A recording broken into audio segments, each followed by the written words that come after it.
자, 오늘 오전에 결정됐던 사안에 대해서 주식시장에는 그리고 증시에는 어떤 영향을 미치게 될지도 많은 관심이 있습니다. 자, 이와 관련해서 저희가 증권부 최종근 기자와 함께 이야기를 나눠보도록 하겠습니다. 자, 먼저 최 기자, 박근혜 대통령 탄핵안이 이제 선고가 되면서 그 결과에 대한 내용을 먼저 한번 간략하게만 들어볼까요? 네, 오늘 이제 헌법재판소가 네. 오전 11시에 대심판정에서 열린 박 대통령 탄핵 심판 사건의 선고 재판에서 박 대통령의 파면을 결정을 했습니다. 재판관 8명 만장일치로 파면을 결정을 했고요. 네. 국회에서 탄핵안이 가결된 지 92일 만에 파면이 확정된 것입니다. 오늘 헌법재판소의 탄핵 인용 결정으로 박 대통령은 헌정사상 처음으로 파면된 대통령이 됐습니다. 대통령의 파면은 주문 낭독이 끝나는 즉시 효력이 발생이 해서 지금 발생이 됐고요. 이에 따라 60일 이내로 조기 대선이 치러지게 됐습니다. 탄핵 선고가 내려진 오늘을 기준으로 하면 60일이 5월 9일인데요. 근데 그 전주가 이제 징검다리 연휴인 만큼 5월 9일에 대통령 선거가 치러질 것이라는 관측에 힘이 실리고 있습니다. 네. 자, 그런데 주식시장의 움직임으로 한번 이제 들어가 볼게요. 사실 많은 분들이 어떤 이야기를 하고 있냐면 그러나와 그리고가 이렇게 무서운 줄 몰랐다. 그러나 한마디에 막 주식시장이 또 출렁거렸다가 이런 모습이 나타나는데 현재는 지금 어떻게 됐습니까? 좀 안정이 됐습니까? 일단 탄핵 심판이 정치를 떠나서 네네. 경제, 사회에 굉장히 큰 파급 효과를 가져올 만한 그런 이슈이기 때문에 금융시장도 굉장히 촉각을 곤두세우는 모습이었는데요. 오늘 장 초반에는 좀 약세를 보였습니다. 경계 심리가 좀 강해지면서요. 탄핵 선고가 오늘 약 20분가량이 진행이 됐었는데 이 과정에서도 재판관의 발언에 따라서 하락했다, 상승했다, 굉장히 혼란스러운 모습을 보였는데 탄핵안이 인용이 됐다, 이 소식이 전해진 직후에는 코스피와 코스닥 모두 상승을 하고 있습니다. 특히 장 초반에 외국인의 매도세가 또 나타났었는데 인용이 결정된 이후에 외국인이 다시 순매수로 돌아서는 현상도 나타났고요. 하지만 이제 탄핵 선고를 전후로 해서 정치 테마주들은 급등하거나 급락하거나 이런 아주 혼란스러운 모습을 보이기도 했습니다. 또 최근 미국의 금리 인상 가능성에 급등했던 원달러 환율은 탄핵 인용이 결정되면서 좀 불확실성이 해소됐다. 이런 점이 부각이 되면서 하락세로 돌아섰습니다. 네. 자, 그런데 이제 증권가에서 그렇다면 이 탄핵 선고가 어떤 식으로 주식시장에 작용하게 될지 증권가의 어떤 전망도 좀 궁금해지는데 일단 그래도 대부분의 사람들이 전문가들이 긍정적인 요인으로 인식을 하고 있다고 하죠. 그렇습니다. 일단 금융시장이 제일 싫어하는 게 바로 불확실성인데 네. 이 부분이 좀 해소될 수 있다 이런 측면입니다. 이제 최근에 트럼프 정부의 불확실성, 네. 중국의 사드 보복 조치 이런 현안이 많은데 좀 국정 공백이 이제 좀 완화될 수 있다 이런 좀 관측이 나오고 있는 거고요. 또 이제 2015년에 브라질 호세프 대통령의 탄핵 정국 당시를 한번 살펴보면 주식시장에 굉장히 하락세를 보였는데 탄핵이 정작 확정된 이후에는 정책 기대감이 살아나면서 증시가 상승세로 돌아선 사례도 있고요.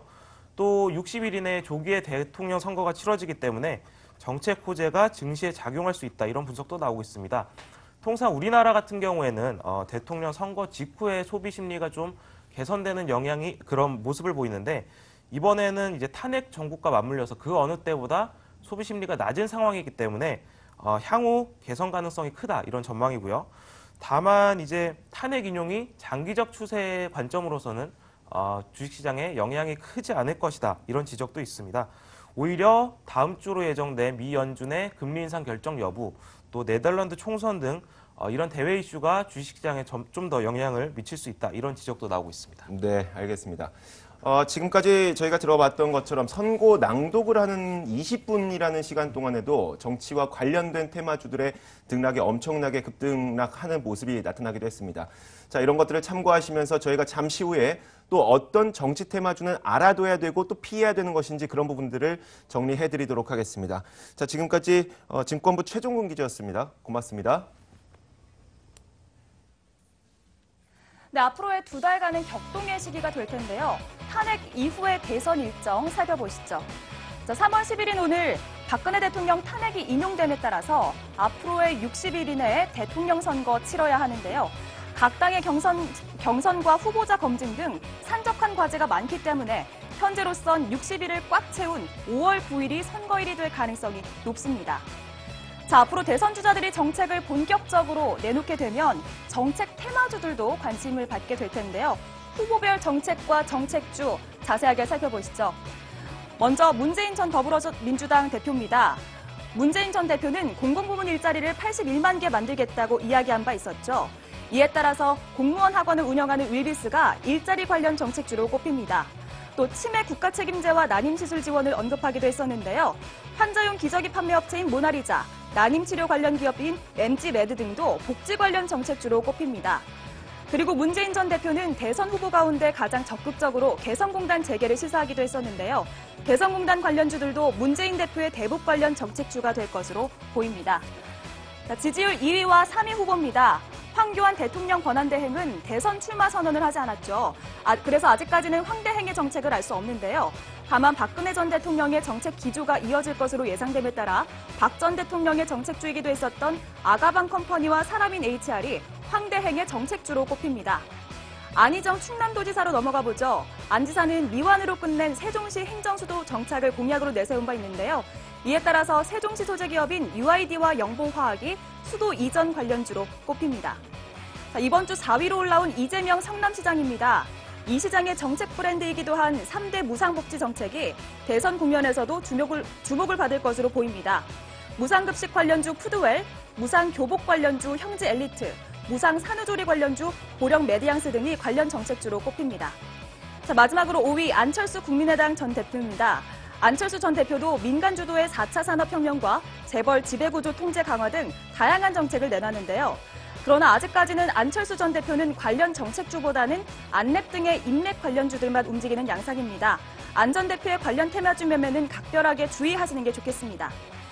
자, 지금까지 대선 후보별 정책 살펴봤습니다.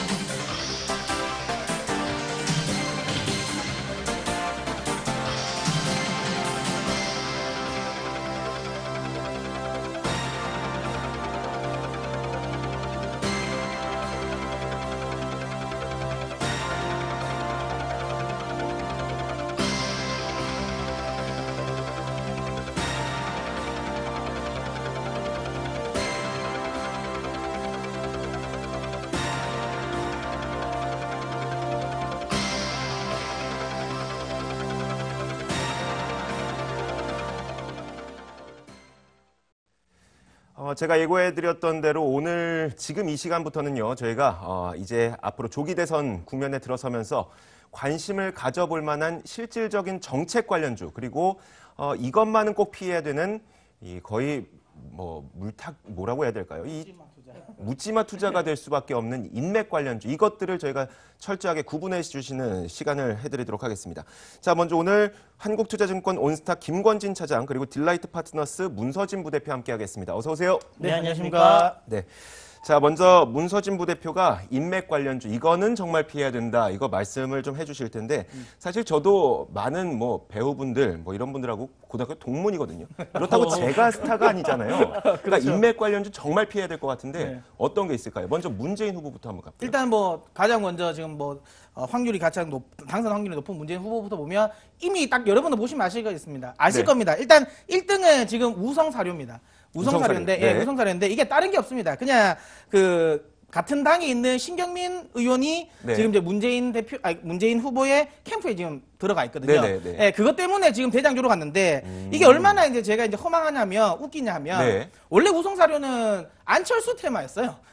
원래 안철수 테마였는데 네. 신경민 의원이 지금 이제 문재인 캠프에 들어가면서 이게 또 갑자기 또 이제 문재인 테마로 바뀐 거죠. 네. 그러니까 제가 이제 이 얘기를 왜 드리냐면 이런 이제 인맥 관련주들은 언제 어떻게 바뀔지 모른다는 거예요. 그렇죠. 대표적으로 지금 바른손이라든지 뉴보텍이라든지 이런 것들이 예전에 저는 이제 노무현 대통령 때문에 인맥 때문에 네네. 연결은 되는데 이게 실질적으로 엄밀히 따지면 엄청나게 별로 뭐 인맥과 관련 게 아니거든요. 네네. 단순히 제가 보시는 것처럼 그냥 경남고등학교 동문이라는 이유만으로 가는 것따라든지 네. 사실 저기서 보이는 뭐 DSR 제강이라든지 조강 페인트는 네네. 오히려 기업은 괜찮아요. 네. 근데 이게 이제 소위 말하면 이제 인맥 테마적으로 묶이면서 변동성이 더 커진 거죠. 네네. 그러니까 이제 개인 투자자들이 하기엔 좀 어렵다. 저는 그렇게 봅니다. 알겠습니다. 자, 이게 끝인가요? 문재인 인맥 테마? 아니요, 이거보다 말씀 아까 이야기한 것처럼 네. 바른손도 있습니다. 바른손 네. 같은 경우는 이제 문재인 그러니까 저희 후보가 지금 예전에 한번 소속돼 있었던 이제 법무법인 부산에 거기에 쉽게 말하면 이제 고객이라는 이유만으로 지금 바른손이 지금 뜨고 있는데 이건 사실 아까 말한 것처럼 유보택 이런 것들이 전부 다 네. 의미가 없어요. 예, 그렇기 때문에 제 개인적인 생각에는 지금 딱 보이시는 이쪽들은 웬만한 선수들이 아니면 오히려 이제 안 하신 네. 접근 안 하시는 게 맞다고 저는 생각합니다. 알겠습니다.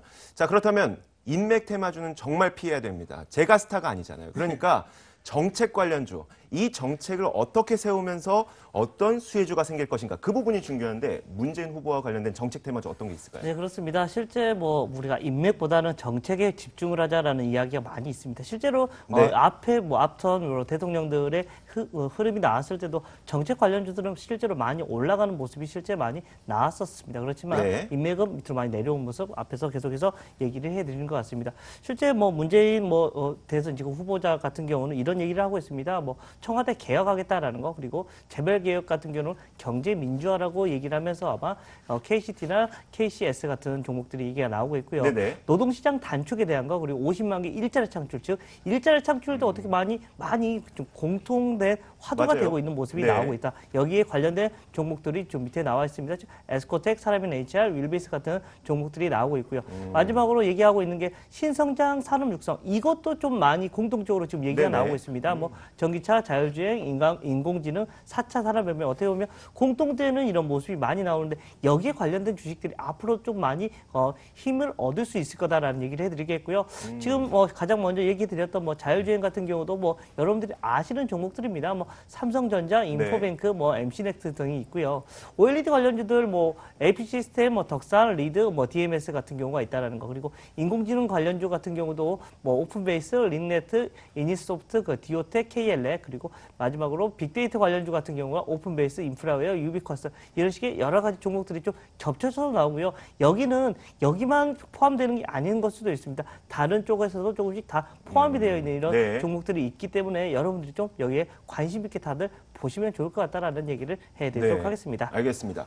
자, 이어서 다음 인물 한번 살펴보겠습니다. 안희정과 관련된 인맥 관련주 피해야 될 것 어떤 것들이 있을까요? 뭐 사실상 이제 안희정 후보의 인맥 관련주들은 대부분은 인맥도 있지만 그냥 본사가 충남에 있다는 이유만으로 지금 다 묶여 올라가는 게 있습니다. 네. 뭐 표를 보시면 아시겠지만 지금 현재 일단은 대표적인 대장주는 백금 TNA가 있습니다. 네. 백금 TNA가 대표적인 일단 대장주로 지금 현재 나오고 있는데 이건 역시 그냥 고려대 동문이라는 이유만으로 지금 올라가는 부분이고요. 그 다음에 뭐 유라테크라든지 뭐 대주산업, 그다음에 이제 KPT 이런 것들은 대부분 그냥 본사가 충남에 있던가 네네. 아니면 이제 충남 지역에 땅이 좀 많거나 이렇게 해서 올라가는 겁니다. 그렇기 네. 때문에 사실 또 안희정 후보 같은 경우는 지금 결선 투표에서 어떻게 될지 모르지 않습니까? 네. 그러니까 괜히 이쪽에 그냥 탔다가 소위 말하면 또 물릴 수가 있으니까 사실 특히 이제 이 안희정 후보 관련 인맥주들은 더더욱 저는 조심해야 된다고 저는 봅니다.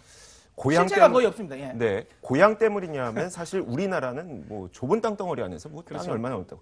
자, 이어서 안희정과 관련된 정책 테마주, 정책 관련주라고 표현하기 네, 때문에 그렇죠. 어떤 게 있을까요? 네, 가장 크게 뭐 얘기가 나오고 있는 거 뭐 비슷한 면이 좀 많이 있습니다. 그렇지만 조금 틀린 쪽이 바로 네. 아마 개성공단 얘기를 해드릴 수가 있을 것 같습니다. 개성공단을 다시 한번 좀 활성화를 시켜보겠다는 것, 즉 개성공단 안에 있는 이런 상장 주식수가 계속해서 얘기가 나오고 있습니다. 대표적으로 뭐 JST나 뭐 제형솔루텍, 좋은 사람들, 인디에프 정도가 지금 현재 얘기가 나오고 있고요. 또 녹색 성장이라고 해서 자연과 환경 그리고 사모개발 이렇게 좀 어떻게 보면 녹색 성장에 대한 얘기를 계속해서 안희정 씨가 해주고 있고 뭐 기타로 뭐 해서 일자리 창출이나 뭐 시대 교체, 산업혁명 이런 얘기는 계속해서 얘기가 나오고 있으니까요. 여러분들이 좀 참고하셔서 좀 얘기를 해드릴 수가 있을 것 같습니다. 자, 바로 다음 인물로 넘어가 보도록 하겠습니다. 이재명인데요. 자, 이재명과 관련된 인맥 주 어떤 게 있을까요? 이재명 후보와 관련된 인맥주들은 앞서 이야기한 것처럼 이제 안희정 후보랑 좀 비슷합니다. 대부분 성남시에 뭐 이제 소위 말하면 본사가 있다거나 네. 아니면 지금 이제 성남 참교경제 CEO 모임에 뭔가 이제 위원을 하고 있는 업체들은 대부분 다 묶여 있는데요. 저기 보시는 것처럼 포티스나 이런 종목들은 거의 진짜 종목 자체가 이런 말을 하면 그렇겠지만 정말 아닙니다. 정말 네. 정말 진짜 하시면 안 되는 종목들인데 단순히 그냥 분당구에 사업장이 있다는 이유만으로 올라갔는데 오늘 또 한 21%까지 한번 올랐다가 지금 그러네요. 올랐거든요. 이거 정말 보시면 아시겠지만 계속 유상증자하고 돈 없어서 납입이 안 되고 네네. 장난 아니거든요. 그러니까 이런 것들은 잘못하면 정말 크게 소위 말하면 이제 크게 그러니까 나빠질 수 있으니까 이건 안 하시는 게 맞고요. 특히 이재명 관련 인맥주 자체는 저는 아까 이야기한 것처럼 그러니까 결선 투표에서 당선될 가능성은 일단은 높지 않기 때문에 네. 굳이 이거는 너무 단기 트레이딩 말고는 접근하는 게 아니라고 봅니다. 또 네. 중요한 건 방금 이야기한 것처럼 이건 선수들의 영역인 거지 일반 개인들이 여기에 들어가서는 절대 수익 낼 수 없다라고 저는 이야기 드리고 싶습니다. 자, 알겠습니다. 사실 이 분과 관련해서는 그래도 여러 가지 정책들이 많이 수혜를 입지 않을까라는 생각이 드는데 수혜에는 어떤 관련주가 있을까요? 네, 그렇습니다. 이재명 관련주 같은 경우는 여러 가지가 좀 있을 수 있습니다. 정책적으로 조금 돈을 못 버는 사람, 없는 사람들한테 좀 무상 복지를 좀 많이 해주겠다라는 얘기가 많이 나오고 있습니다. 즉, 교육, 그리고 교복, 그리고 여러 무상 급식 여러 가지 얘기가 나오고 있습니다. 실제로 교육 관련주로는 능률교육, 비상교육, 모나미 정도가 있고요. 무상 급식, 푸드웰, 신라, SG, 한탑 정도 그리고 무상 교복, 형제 엘리트, 형제 INC 그리고 이런 정도가 해서 3대 무상에 대한 이런 얘기가 나오는 거고 화폐 기업주는 뭐냐면 5만 원짜리가 너무 많다 보니까 네. 여기를 가지고 좀 늑닉하겠다. 좀 돈이 많은 사람들이 이걸 가지고 여러 가지 좀 꼼수를 많이 쓴다라는 이런 것 때문에 화폐 개혁을 좀 해보겠다라는 얘기가 나오면서 거기에 관련된 한네트, 프링기스, 청호컴넷들이 나오고 있고요. 최근에 좀 돈을 좀 많이 못 벌고 사람들이 그런 모습 때문에 저출산의 얘기가 많이 나오고 있는데 거기 관련돼서 아가방 컴퍼니나 보령 메디앙스 정도가 있을 수가 있습니다. 자, 알겠습니다. 이렇게 저희가 지금까지 얘기했던 것처럼 정말 많은 이 주식들도 있고요. 종목들도 있고 이 가운데 보면은 인맥 관련주로 반드시 피해야 될 종목이 있는가 하면 정책 관련주로 꼭 알아두면 좋은 종목들도 있습니다. 여러분, 이 정치 테마주로 엮이게 되면은 멀쩡한 기업들조차 변동성이 너무 커지면서 오히려 개인 투자자분들에게 손실을 입힐 수가 있으니까 정치 테마주 가운데도 정책 테마주 이 가운데도 기업의 펀더멘털이 받쳐주는 그런 기업들에만 관심을 가지셨으면 좋겠습니다. 자, 오늘 이 시간은 여기서 좀 마치도록 해야 되겠습니다. 딜라이트 파트너스 문서진 부대표 그리고 한국투자증권 온스탁 김권진 차장과 함께했습니다. 고맙습니다. 네, 감사합니다.